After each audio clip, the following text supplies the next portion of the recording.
منظر کو اور اپنے کھلے سر کو بھولی نہیں میں بازار کے منظر کو اور اپنے کھلے سر کو بھولی نہیں میں ایک چاند تھا بدلی میں چھپتا تھا نکلتا تھا پردہ در خیمہ کا پتا کبھی گرتا تھا تو خیمہ لیلا سے ہے رخصت اکبر کو بھولی نہیں میں بازار کے منظر کو اور اپنے کھلے سر کو بھولی نہیں میں بازار کے منظر کو اور اپنے کھلے سر کو بھولی نہیں میں لہراتے ہوئے نیزہ ہے شمر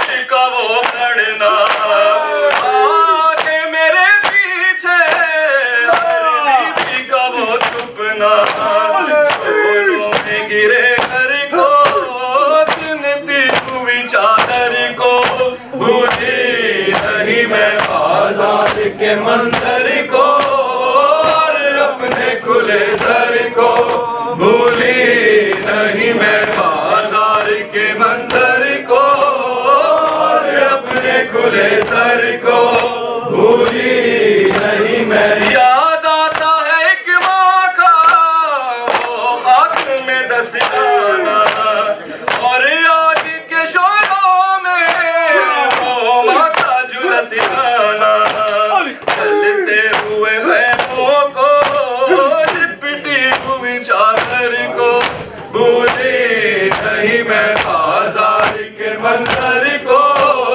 اور اپنے کھلے سر کو